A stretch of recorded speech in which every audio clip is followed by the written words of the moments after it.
All right, today I'm going to show you how you can make $2,000 a month breeding and selling Dubia roaches. Let me tell you, it's really easy. You don't really need that many roaches. I sat down and I figured it out, did the calculations, and as a matter of fact, the thing that gave me the idea is, you know, I'm a big ball python guy. I breed and sell ball pythons, then I bring them to the reptile shows. Well, this very last reptile show, I went there and this guy had a booth set up. I've never seen him before. The first one I have ever seen at any of the reptile shows.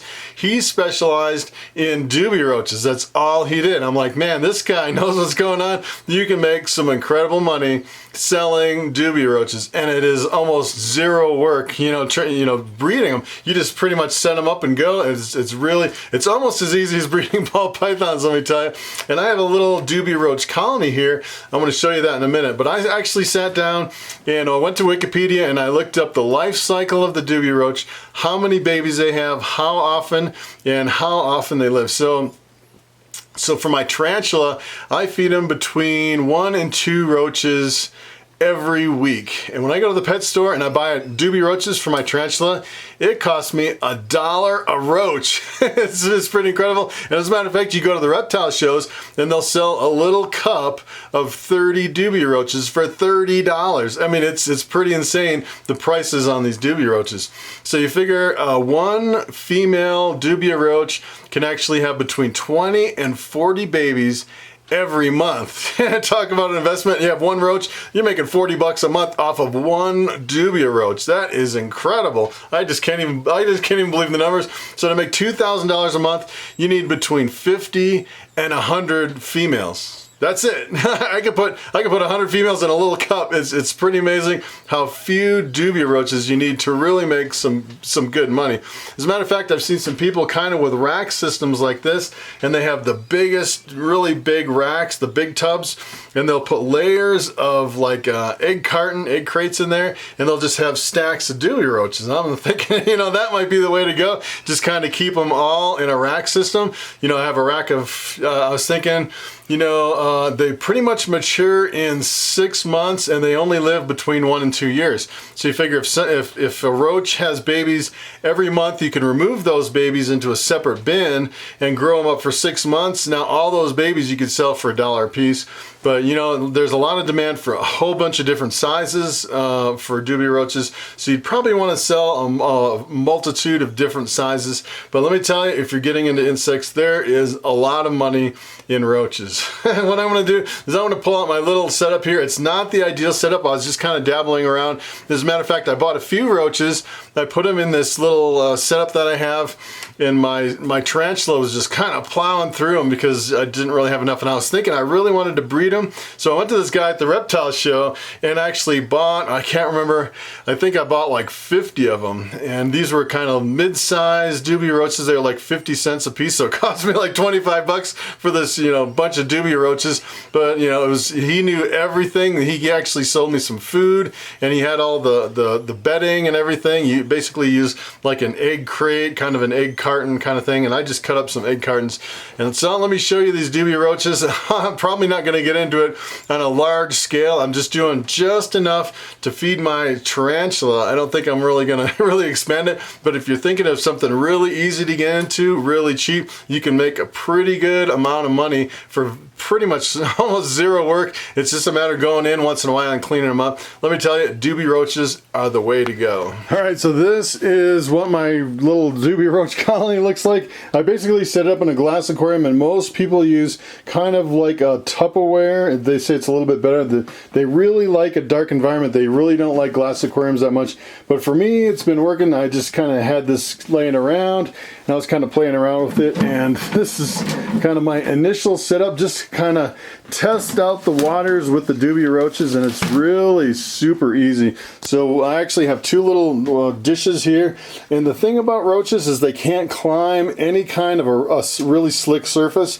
So if you buy these little dishes, what you really need to do is take some sandpaper and sand them down so they really can get a foothold and get into the food and the water.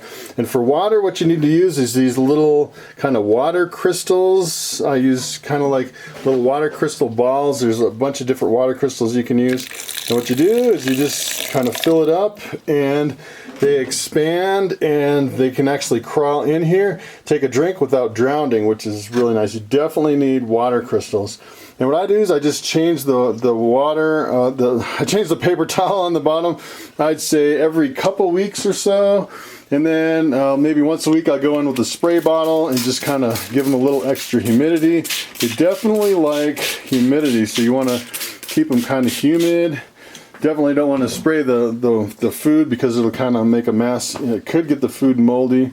And if you kind of look through here, this is like, it's almost like a beehive the way it's set up. If you kind of look through here, what they do is they actually just kind of set right on this egg crate. There's a whole bunch of them just kind of intermingled in here. They just kind of, it's weird how they kind of sit in here like it's like a beehive of roaches. It's really weird. And I have these little tiny ones right here. These are actually my little tiny babies that I actually hatched out, and I have a whole bunch of them in there if you can kind of take a look at them. And they're just naturally reproducing. See, there goes a little tiny baby, and they have had babies quite a few times. And they're just, you know, I think I'm getting enough now to where they naturally are reproducing and multiplying, where I probably don't ever have to buy any Dubia roaches again. And then if you look at this guy right here with the wings, that is a male. And all these other ones without the wings, these are the females. And the ones that I bought were actually these smaller ones here, so these are too small to breed. Some of these are coming up almost on breeding size, and once they reach breeding size, this thing will be, you know, I'll have tons and tons and tons of little babies. And I just only had a couple females that were of the size to have babies. And they had some babies, and I think I fed them off. So now I don't really have any females that are really ready to breed. But you see, you know, they kind of just tuck themselves in there, which is really interesting. And it kind of freaks me out when I pick them up. I don't really like to pick them up. So what I do is I kind of get a little cup, and I shake, you know, just one into a cup. And then the males, so this is a male right here with the wings. And the interesting thing is see, I have two males right here. The males can actually fight if you have too many males. So they say to only have, you know, just a few males for a lot of females. So I pretty much thinned it out to where I fed off most of the males to my tarantula, and I pretty much cut it down to just like, I think I only have 3 or 4 males in here. And that's pretty much it. But I mean, they are so easy to take care of. It's unbelievable. And you just basically put a little food and water. I change the food maybe once a week, and then just top off the water once a week. And that's pretty much it. That's my setup. Super simple. All right, so that is how you can make $2,000 a month with a handful of bugs. And it's pretty amazing what you can do to supplement your income if you really start thinking about creative ways to raise some of these animals and insects. Especially with the roaches, I think there's a really good potential. And I don't know if you've heard about the guy from Rainbow Mealworms. It's a pretty interesting story. The guy actually was back in the Depression. It was a long time ago, and he was really struggling, couldn't afford anything, and he found some mealworms in his flour. And he got this idea, hey, I'm going to take these mealworms in my flour that made my flour go bad, and I'm going to breed them, and I'm going to sell these worms to some of the reptile guys. And sure enough, he actually developed the business into what is known today as Rainbow Mealworms, and they produce an incredible amount of feeder insects. You can go to their website. They have a bunch of stuff on there. It's pretty amazing. I think they have like 50 employees. It's a pretty big operation. Pretty much everyone goes there as far as getting the feeder insects, except for buying from the local guys. And I really like to buy from the local guys just to kind of support them, because I know a lot of these guys are trying to, you know, make it in the reptile business and pay for their tables at the shows. So I really like to support them and buy stuff locally. It's pretty neat. So I would say if you're thinking about getting into roaches, probably the setup that I would get, I'd probably buy like the totes from Walmart, you know, like the big plastic totes. maybe if you could get like a wire rack and get maybe 12 of them, and then have, you know, maybe 2 per shelf, and then kind of, you know, every month shake all your babies into one bin, and then you kind of have them automatically sorted, which would be kind of nice, and just kind of rotate through them, and every month you'd have, you know, all the way from the smalls all the way to the largest. The only downside would be the initial investment in buying like a wire rack and all the tubs and the roaches, and then you'd probably have to wait for 6 months to a year before your colony really takes off. And I've seen a lot of people where they'll just buy like a really huge bin and they'll just throw all the roaches in there, and then they'll just kind of pick through and sort them. You can also do it that way.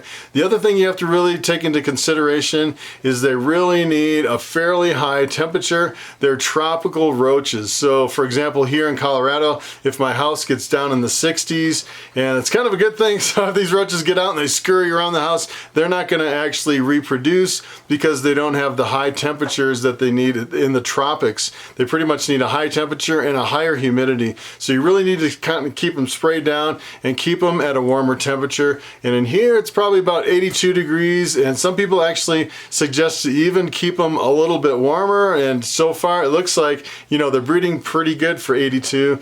My problem is I keep feeding off all the older females because I'm feeding my tarantulas. So I'm not really doing it as far as a breeding project. But now that I have a lot of the smaller ones, you know, I have the females that are growing up, and they'll actually, once they mature, I think I'm pretty much gonna have, you know, roaches coming out of my ears. I'll have so many roaches once all those mature and they start having babies. It'll be pretty incredible. So that is a way that you can actually make money with bugs. Let me tell you, there's also pretty good money in mealworms. If you're thinking about doing mealworms, I actually put some mealworms in a tray. I showed it in one of my previous videos, and what the mealworms turn into the beetles lay eggs, and basically they reproduce. And I have just one tray with mealworms. It's like an oatmeal and an oatmeal bran, kind of an oat bran that's mixed in. It's like a powdered oatmeal, and then I just throw carrots on the top, and it's super simple. Let me tell you, between the roaches and the mealworms, you can make a pretty good living just dealing in bugs. So that's pretty much it. Thanks for watching, and I will see you next time.